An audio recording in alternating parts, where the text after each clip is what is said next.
Welcome to Eternal Love Diaries, where real stories change real lives. Every love carries a story. And here, each one is told from the heart. Today's story follows Dr. Elijah Carter, a brilliant 35-year-old trauma surgeon who's sworn off relationships after a devastating heartbreak left him emotionally closed off. When Sophia Martinez, a compassionate nurse practitioner, joins his hospital team, their professional relationship quickly develops into a friendship that becomes the talk of the hospital. Both insist they're just friends, despite the obvious chemistry between them. But when a life-threatening emergency forces them to confront their true feelings, everything changes. What happens next will challenge their definitions of friendship, vulnerability, and whether it's worth risking your heart again when you've been broken before. "I don't have time for this," Elijah muttered, scanning the emergency room board with growing frustration. 3 major traumas were rolling in, and the night shift was already short-staffed. The last thing he needed was to train someone new tonight. He ran his hand through his dark, slightly graying hair and took a deep breath, trying to center himself before the chaos began. 12 years as a trauma surgeon had taught him that losing his composure helped no one, especially not the patients who would soon be fighting for their lives under his care. The double doors swung open as paramedics rushed in with the first victim, a teenage boy who'd been in a high-speed collision. Male, 16, GCS 12, BP dropping to 90/60, the paramedic rattled off as Elijah fell into step beside the gurney. He was so focused on assessing the patient that he barely noticed when someone new joined him at the bedside, already checking the boy's pupils with practiced efficiency. "Pupils equal and reactive," a calm, steady voice announced. "I'm starting a second line." Elijah glanced up, momentarily startled by the woman he didn't recognize. She moved with the confidence of someone who'd done this 1,000 times, anticipating his needs before he voiced them. "Who are you?" he asked bluntly, even as they worked in synchronized motion to stabilize the patient. The woman didn't miss a beat, her hands steady as she inserted an 4. "Sophia Martinez, new nurse practitioner," she replied, her dark eyes meeting his briefly. "I was supposed to start tomorrow, but they called me in early. Looks like I picked a good night to make an impression." For 3 hours, they worked side by side through the trauma cases, communicating in the shorthand of medical professionals who instinctively understand each other's rhythms. When the last patient was stabilized and transferred to surgery, Elijah found himself standing beside Sophia at the nurse's station, both of them exhausted but riding the adrenaline high that came with saving lives. "You're good," he said simply, offering the highest compliment he knew how to give. "Where did you train?" Sophia smiled, revealing a small dimple in her right cheek. "Chicago Memorial, 5 years in their Level 1 trauma center before moving here." She stretched her shoulders, wincing slightly. "Though I have to admit, that was quite the welcome party you threw me." Her light joke caught him off guard, and Elijah found himself smiling for what felt like the first time in months. "If you can handle tonight, you can handle anything this place throws at you," he replied, surprised by how easily the conversation flowed between them. The next few weeks established a pattern neither of them had anticipated. They found themselves gravitating toward each other during shifts, their professional compatibility evolving into genuine friendship. Elijah, who typically kept to himself, found himself sharing lunch breaks with Sophia in the hospital cafeteria, discussing cases and gradually revealing small pieces of his life outside the hospital walls. She was easy to talk to, never pushing when he deflected personal questions, but somehow still drawing him out of his carefully constructed shell. "You never mentioned dating anyone," Sophia observed one evening as they walked to the parking garage after a particularly grueling shift. The question hung in the air between them, heavier than its casual delivery suggested. Elijah's steps faltered slightly before he regained his composure. "I don't date," he said flatly, his tone closing the door on further discussion. But something in Sophia's patient silence made him continue. "Not anymore. It's simpler this way." Sophia nodded, respecting his boundary but offering a gentle challenge. "Simpler isn't always better, you know." She stopped at her car, turning to face him fully. Sometimes the most complicated things are the ones most worth pursuing. The moment stretched between them, charged with something neither was ready to name. Elijah broke the tension with a forced smile. "Good night, Sophia. See you tomorrow." As he walked away, he could feel her eyes on his back, and something in his chest tightened uncomfortably. The hospital gossip mill began churning inevitably. Nurses exchanged knowing glances when Elijah and Sophia worked together, their seamless coordination and private jokes not going unnoticed. "You two are joined at the hip these days," Dr. Reynolds commented during a staff meeting, causing several colleagues to smile suggestively. Elijah felt his face grow warm as he firmly stated, "We're just friends." Across the table, Sophia nodded in agreement, though something flickered in her eyes that he couldn't quite read. Their friendship deepened despite Elijah's determination to keep emotional distance. He found himself sharing things he'd never told anyone, how his father's early death had driven him to become a doctor, his fear of failing patients, even small joys like his love for classical music. Sophia listened without judgment, offering her own stories in return, her tight-knit family in Chicago, her passion for photography, the heartbreak that had led her to move across the country for a fresh start. "We're quite the pair, aren't we?" she said one night as they shared takeout in the break room. Both running from something. The turning point came unexpectedly on a rainy Tuesday afternoon. Elijah was reviewing charts when his phone buzzed with a text from Sophia, "Need your help. My car won't start. Any chance you could give me a ride home?" He found her in the parking garage, drenched from the downpour, looking uncharacteristically vulnerable. "I already called a tow truck," she explained, climbing into his car. "But they can't come until morning." Raindrops clung to her eyelashes, and Elijah felt a sudden, overwhelming urge to brush them away. The drive to her apartment was quiet, the rhythm of windshield wipers and rain creating a cocoon of intimacy inside the car. When they arrived, Sophia turned to him with genuine gratitude. "Would you like to come up for coffee? It's the least I can do." Every instinct told Elijah to decline, to maintain the careful boundaries he'd established. But the words that came out surprised him, "I'd like that." Her smile in response made something shift inside him, a wall beginning to crumble.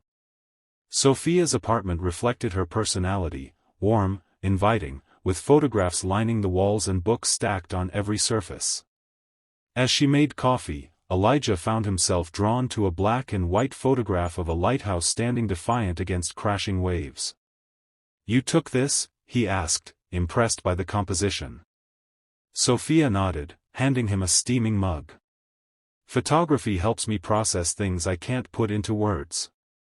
She stood beside him, their shoulders almost touching. "That lighthouse reminds me that sometimes standing alone isn't strength, it's just isolation." The words hit Elijah with unexpected force, piercing the armor he'd worn for so long. "My fiancée died," he said suddenly, the confession tearing from him without warning. 5 years ago. Car accident.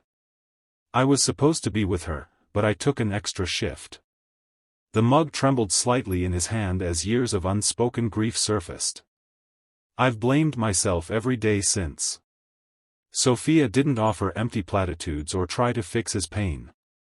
Instead, she gently took the mug from his hands and set it down, then wrapped her arms around him in a silent embrace that broke something open inside him.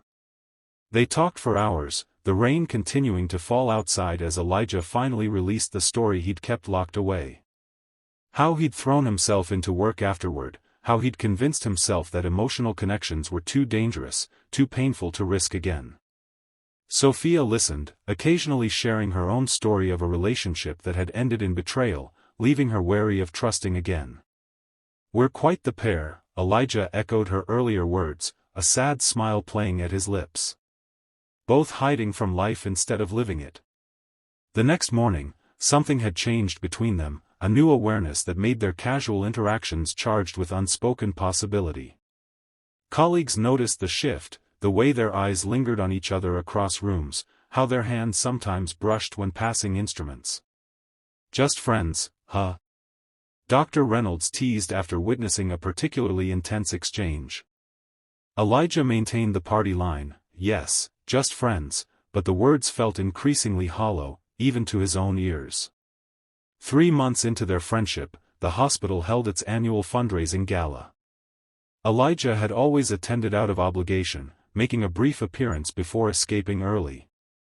This year, however, he found himself lingering at the entrance, waiting for Sophia to arrive. When she finally did, the sight of her in a simple blue dress, her usually pulled-back hair falling in soft waves around her shoulders, left him momentarily speechless. "You look..." he started, unable to find appropriate words. Sophia smiled, a blush coloring her cheeks. "So do you," she replied, understanding what he couldn't articulate. The evening passed in a blur of conversation and laughter, Elijah surprised by how much he was enjoying himself with Sophia by his side. When the band began playing, she raised an eyebrow in challenge. "Doctors can dance, can't they?" she asked, extending her hand. Every instinct told him to decline, to maintain safe distance, but something stronger pulled him toward her. On the dance floor, with her hand in his and her other resting lightly on his shoulder, the walls he'd built seemed paper-thin. "I'm scared," he admitted quietly, the confession meant only for her ears. Sophia's eyes met his, understanding and fear mingling in their depths. "Me too," she whispered back. The crisis came without warning 2 weeks later. A multi-car pileup on the highway brought a flood of critical patients to the ER, including a young woman who reminded Elijah painfully of his lost fiancée. As her vitals crashed, he froze, just for a second, but long enough. Sophia stepped in seamlessly, issuing orders and stabilizing the patient while Elijah struggled to regain his composure. Hours later, when the emergency had passed and the patient was stable in ICU, Sophia found him alone in the stairwell, his professional facade cracked open to reveal raw pain beneath. "Talk to me," she said simply, sitting beside him on the cold steps.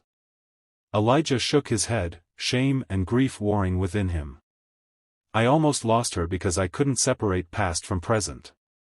His voice was hollow with self-recrimination. "This is why I can't, why I shouldn't," he couldn't finish the thought, but Sophia understood.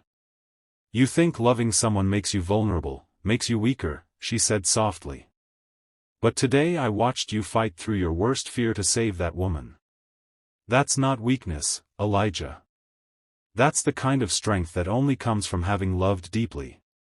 Her words broke something open inside him, and for the first time in 5 years, Elijah allowed himself to cry, Sophia's arms around him providing safe harbor for his grief.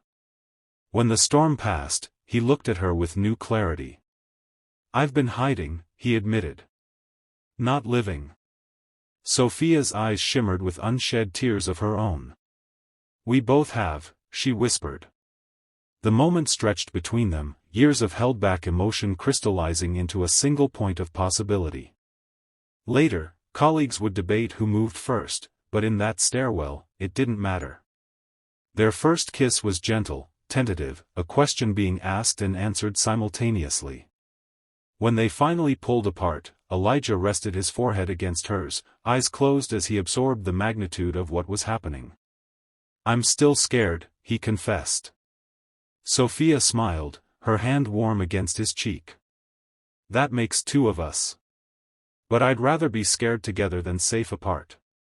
The next day, Dr. Reynolds caught them sharing coffee in the break room, their hands intertwined on the table between them. "Just friends, huh?" he asked with knowing amusement.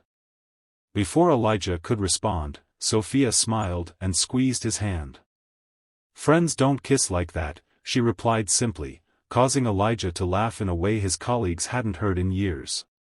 The sound echoed through the room, a testament to walls finally coming down and a heart learning to beat fully again. The weeks that followed were a delicate dance of rediscovery for both of them.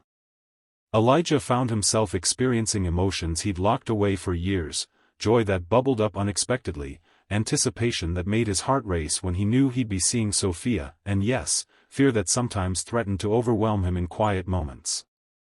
"What if I lose you too?" he asked one night as they sat on his balcony, the city lights spread before them like earthbound stars. Sophia took his hand, her touch grounding him. "What if you don't?" she countered gently. "What if this is the beginning, not the end?" Their relationship wasn't without challenges. The hospital administration frowned upon workplace romances, especially between staff in different positions. "We need to be professional about this," Elijah insisted, always conscious of maintaining boundaries at work. Sophia agreed in principle, but her natural warmth sometimes made it difficult. "You're overthinking again," she teased when he stepped away from her touch in a hospital corridor. "No one's going to revoke your medical license for smiling at me." Her lightness balanced his tendency towards seriousness, just as his steadiness anchored her when needed. Sophia's family embraced Elijah immediately when she brought him home for her nephew's birthday party. Her mother, Elena, pulled him into a fierce hug that reminded him how long it had been since he'd felt parental affection. "You look like you need feeding," she declared, promptly filling a plate with homemade tamales and refusing to take no for an answer. Her father, Miguel, was quieter but equally welcoming, sharing his prized tequila and stories of his own medical practice in Mexico before immigrating. "A doctor understands another doctor's burdens," he said, clinking glasses with Elijah in a gesture that felt like acceptance. Meeting Elijah's family proved more complicated. His mother, Catherine, had retreated into herself after losing both her husband and almost losing her son to grief following his fiancée's death. When Elijah finally brought Sophia to Sunday dinner, Catherine was polite but distant, her eyes assessing Sophia with wary concern. "She's afraid for you," Sophia observed afterward as they drove home. "She doesn't want to see you hurt again." Elijah gripped the steering wheel tighter. "I'm not the only one who could get hurt here," he reminded her, the old fear flickering briefly. Sophia placed her hand over his. "That's the risk we're both taking. That's what makes it real." Their first major argument came 4 months into their relationship, sparked by Elijah's instinctive withdrawal when Sophia mentioned possibly moving into his apartment. "It's too soon," he said immediately, the words coming out harsher than intended. Sophia's face fell, but she nodded, gathering her things to leave. "Sophia, wait," he called, but she shook her head. "I need some space to think," she said quietly. "And maybe you do too." The door closed behind her with a soft click that somehow hurt more than a slam would have. For 3 days, they communicated only professionally at work, the distance between them palpable to everyone around them. Dr. Reynolds found Elijah brooding in his office, staring at his computer screen without seeing it. "Trouble in paradise?" he asked, his usual teasing tone replaced with genuine concern. Elijah sighed, running a hand over his face. "I'm sabotaging the best thing that's happened to me in years," he admitted. Reynolds leaned against the desk. "Fear makes us do stupid things," he observed. "The question is, what are you more afraid of, taking a chance on happiness or guaranteeing its absence?" The question haunted Elijah as he drove home that night, rain once again falling in sheets across his windshield. Without conscious decision, he found himself turning towards Sophia's apartment, drawn by a need stronger than his fear. She opened the door in sweatpants and an oversized t-shirt, her hair pulled back in a messy bun, eyes widening in surprise at the sight of him standing there, soaked from the short walk from his car. "I don't want to be afraid anymore," he said simply. "I want to be brave enough to love you the way you deserve." Their reconciliation deepened their connection, both of them more honest about their fears and hopes. Slowly, Sophia's belongings migrated to Elijah's apartment, her camera equipment on his bookshelf, her colorful throw pillows brightening his neutral furniture, her favorite coffee mugs joining his in the cabinet. "This place finally looks like someone lives here," she observed one morning as sunlight streamed through windows she'd insisted on uncovering.